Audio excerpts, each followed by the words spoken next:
Welcome to all. Myself Ishwar from CMRU University School of Engineering and Technology, Department of EC, demonstrating this project on real-time smart health monitoring system using IoT and deep learning. My teammates are G. Shashank Goyal, Sheikh Asma Zabi, Shivani B, and we would like to thank our internal guide Dr. Vishwas Kumar, Assistant Professor, Department of Electronics and Communication Engineering, CMR University School of Engineering and Technology, and we would like to extend our thanks to Project Coordinator, that is Dr. K. Ezil Rasan, Sir, Assistant Professor, Department of Electronics and Communication Engineering, CMR University School of Engineering and Technology. Coming to our project is majorly divided into two parts. The first part is the health monitoring client, and the second part is the health monitoring server. And the server is responsible for sending the data from the hardware and storing it to the database. Now for the server part, we have used Node.js. As you can see in this code, we have used Express and Node.js combined to create the server. Our server is a REST API server. The reason why we use REST API server is to accept the post requests that are sent by the Node MCU directly, and then it can store it inside the database. Now it has two main endpoints, that is /API/user and /API/posts.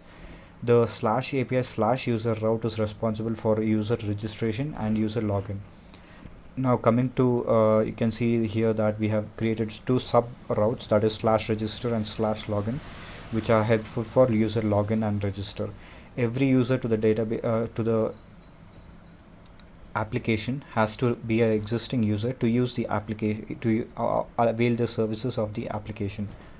So he has to come to the dashboard and register himself to be able to use the services.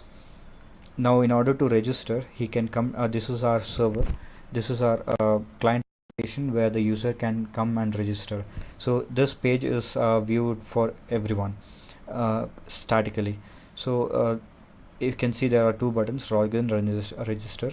When I click on register, it opens me this page where a user can register. Now let's say my name is Ishwar. I have to give my email ID as well. So I'll give my email ID that is already existing and a password.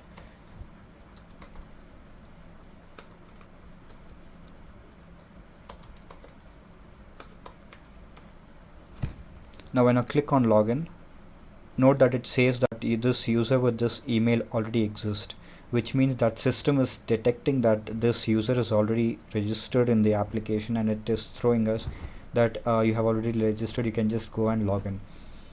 So I'll go back to now login, and then I can log in to my application. Now when I come to login, it says that you can update your password here. Even we have added a facility where user can save their password in the browser local storage. Coming to register, let's say if I'm a new user, I need to fill in the credentials. Name would be Shashank, email would be shashank@cmr.edu.in, and password is user type password.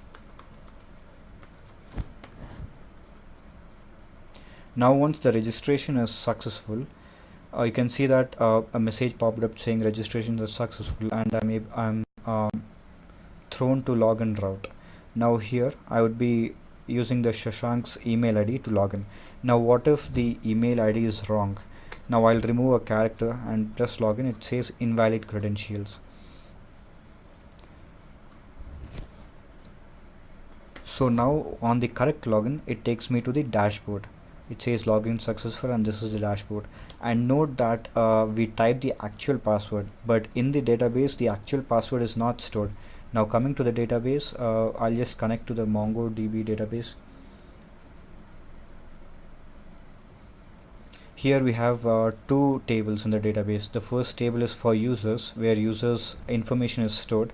The second table is the health parameters, where the users health parameters are stored. Now users can see that all the whoever has registered is shown here. Now this person Ishwar has registered on this particular date. We have also capturing the date and time of the registered person, and you can see that the password is hashed. It is not the password that I've set. So this is a security feature where no one, including the person who has created this application, has can hack. So no one is able to get your information. So the password is safely hashed and stored it in the database. Now if there might arise a question where how where you can ask, like, usually you have stored the hashed password, but while typing the password in the front end you are not typing the hashed password, then how is it checking both the passwords are matching or not? Now the answer is decryption. Now while storing the password we are hashing it and encrypting it with some algorithm, and during the actual authentication, what happens is the password user types a password. Let's say the password is 1234. Now when user types 1234 while registering, it encrypts it to some form and then stores it in the database in this way. But while decrypting it, that is while registering it, user will type 1234. He doesn't type this entire string. When he types 1234, it checks it first, gets the data from the table. It checks the email ID, and then it fetches the user from the email ID. If the user's email ID doesn't exist in the database, it throws an error saying that user does not exist in the database. For instance, I'll just demo it here. Now let me log out. Going to login screen, I'll type in a username that doesn't exist. Now support@blackx.io doesn't exist.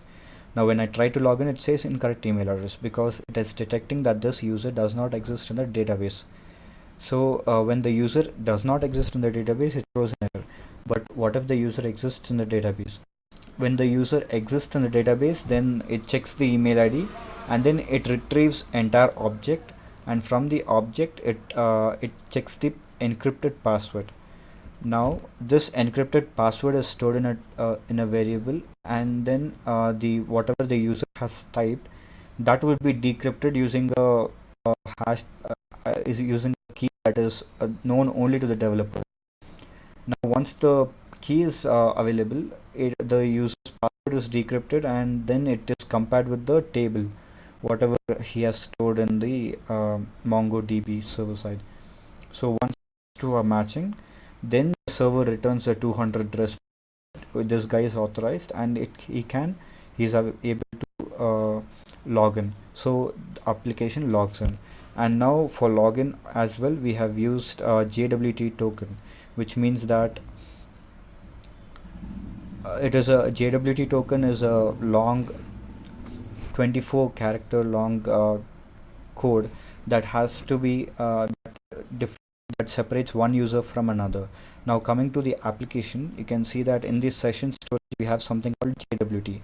Now JWT, this is JWT and auth.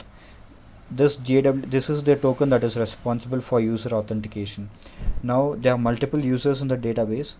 So how does the application know that I need to fetch only Ishwar's data and not Shivani or Shashank's data?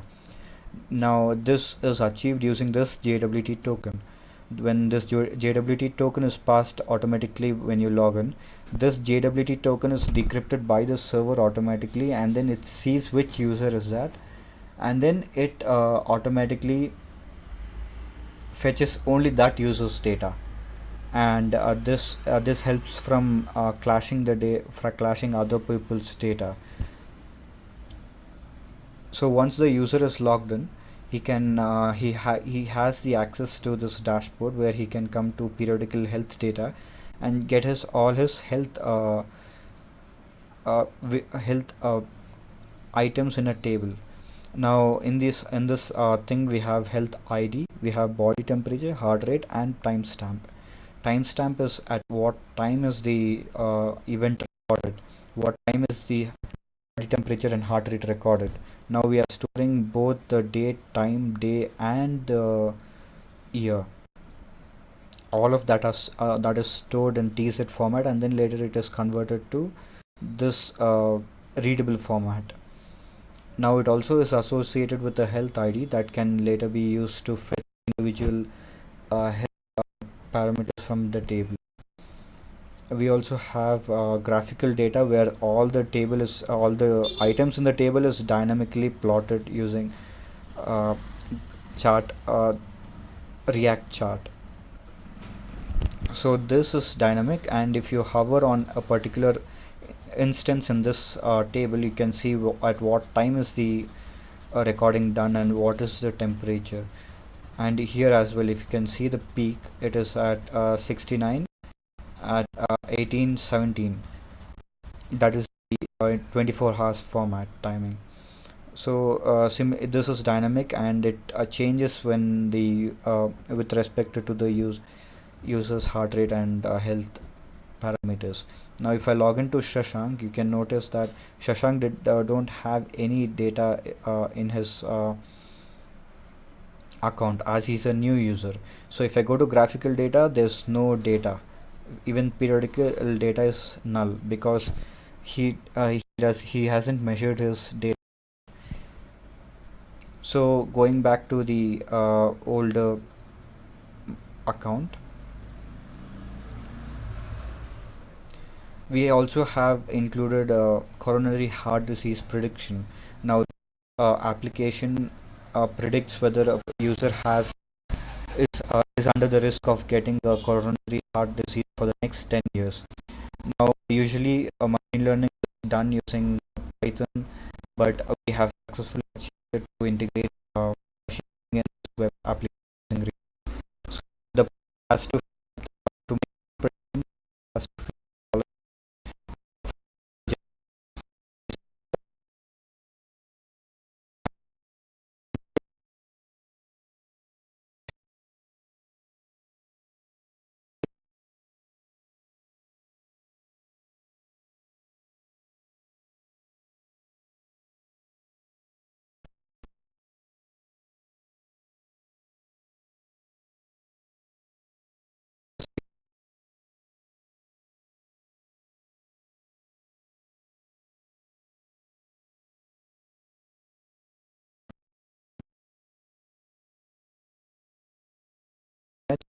I don't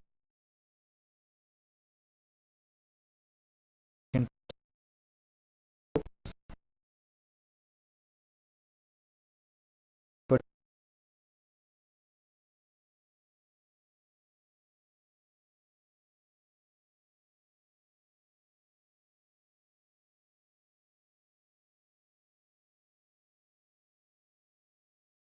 makes